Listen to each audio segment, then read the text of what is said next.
Hello guys and welcome to another solo leveling arise video. In this one I would like to give you a couple of tips on what to focus on your first 2 weeks of your F2P account. I've been 15 days playing on my account.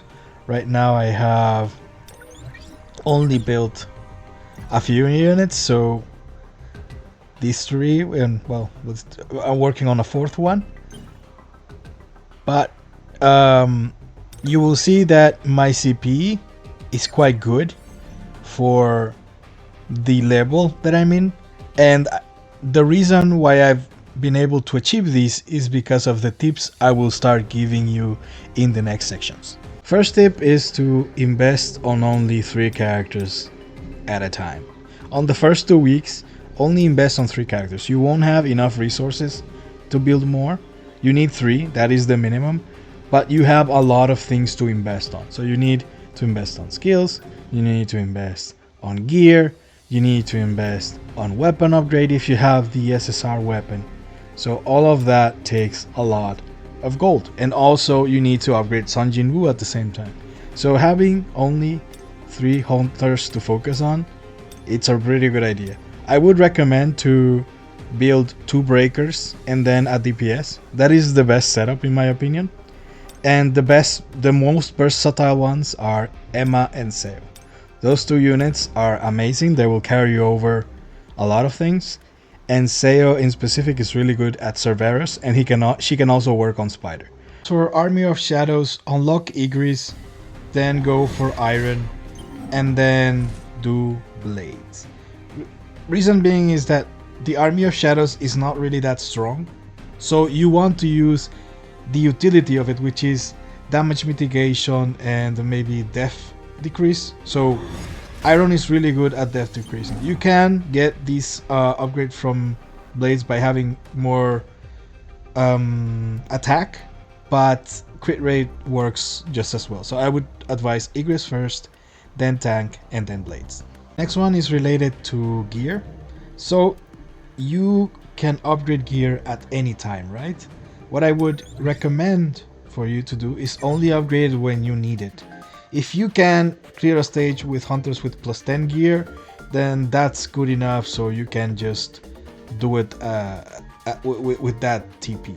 And then you have to wait for certain events. So for example here, you can see event schedule. And if you see that, for example, artifact growth is going to have an event close to your date, then upgrade your gear on that day. That way you will get free rewards for the same thing you were going to do 1 or 2 days ago, right? I'm not telling you to, for example, let's say that you start on the 10th and you know that the weapon growth is on the 25th, that you should not upgrade until the 25th. Of course not, I'm not telling you that, but I'm just telling you to spend on the minimum. If you see that I'll just give you an example of weapons now that I'm talking about that. So I have a Moon Shadow dupe here, but I haven't used it. Why? Because I don't need the second advancement. I can clear stages without it, so I just wait for an event to happen so that I can use it. This is what I mean with this example. Same with the Radiru bow, whatever. Yeah, the Radiru family's longbow. Okay, I got it right. So for this bow, there are upgrades I could do, but I'm just waiting on events so that I can use them. That way I can get free rewards. That's the whole point.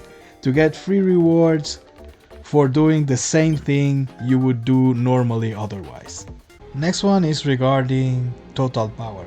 So you can see that you have this red indicator here from time to time. On the latest levels you will get this. If you are in the red, you can still try the stage. It's not a problem. You can try to figure out if you can beat it. But if you cannot, then just wait for you to be in the white so that you can progress further. I wouldn't go very crazy on stages that I am on the red. It's just that you get penalties for these kinds of stages. So it's better to just wait for the right TP to try and clear it, and then you have less penalties.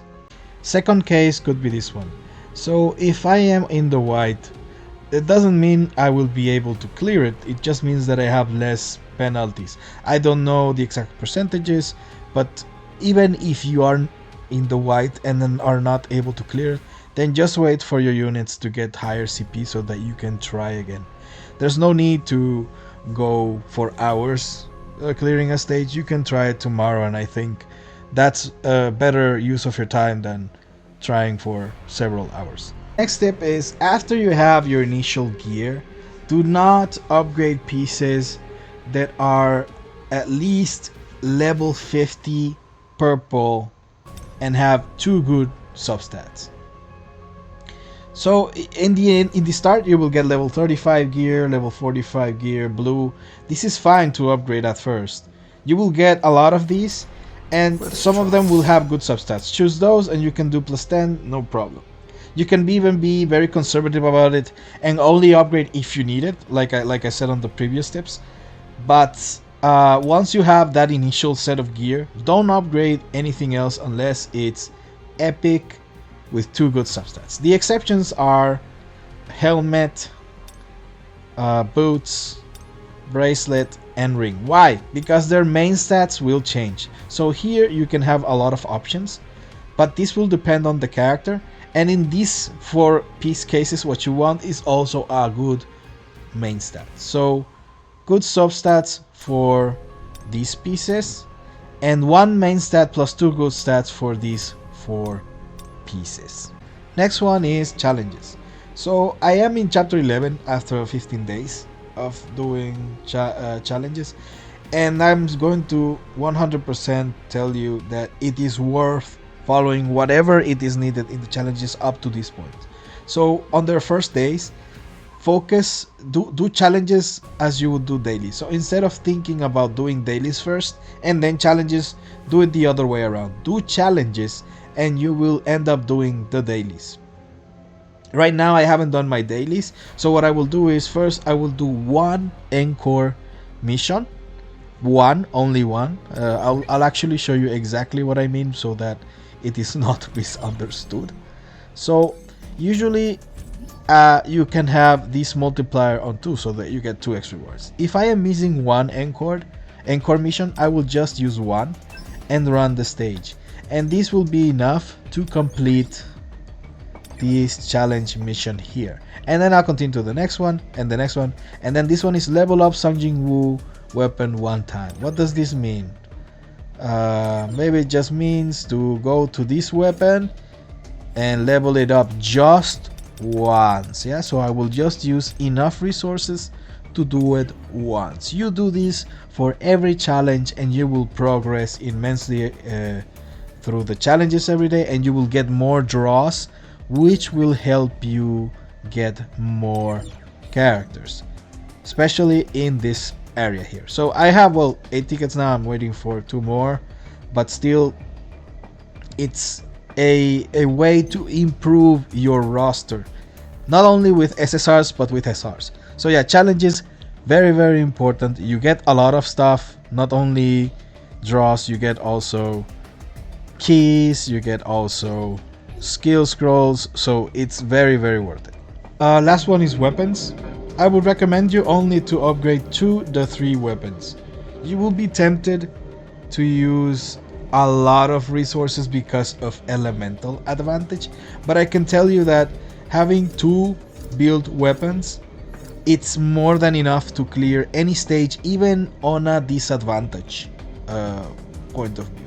So if they tell you, the dark is in disadvantage in this stage, you can still clear it if you have 2 well-built weapons. I've cleared everything with these 2 weapons up to chapter 15. I have footage of all the videos that I've done, so you can, it doesn't have to be Moonshadow, of course. It can be Plum plus Book. It could be a lot of variations, and it will work. So having 2 weapons, focusing on 2 weapons, it's a good idea. Maybe 3 if you feel like there are certain stages where you need that extra push. Like I was trying to build the Radiru bow because I knew chapter 8 will become a little bit hard, but so far I've only used these 2 and they work perfectly. So that's a good advice for you. to only invest on 2 to 3 weapons. Don't go crazy on this because this will take a lot of your resources. Last one is don't disregard Battlefield of Time challenge. Try to do it every week as far as you can. These are free resources you get just for clearing. Even if you end up doing a 5-minute run on the last 2 tiers, I would advise you to do it because you're getting 20 of these, you're getting 5 of the shadows, which is really good. And let's say on the last stage you're getting these elixirs. They might not be used now, but in the future you will use them. So in the initial weeks, maybe you want to clear up to this point. This point is very, very important. And then the other 2 you can leave it. I couldn't clear tier 4 and tier 5 on the first week, but on the further weeks I was able to do it. So very important to do this every week. You don't have to compete or anything, you just want to clear it for the resources. Well, that's about it, guys. My point of view was more from a perspective of a free-to-play player in 15 days. So this is what I've mostly learned. I hope this video can help you get your account in a better state. And if you like these kinds of videos, please like and subscribe, and I'll see you guys in the next one. Bye bye.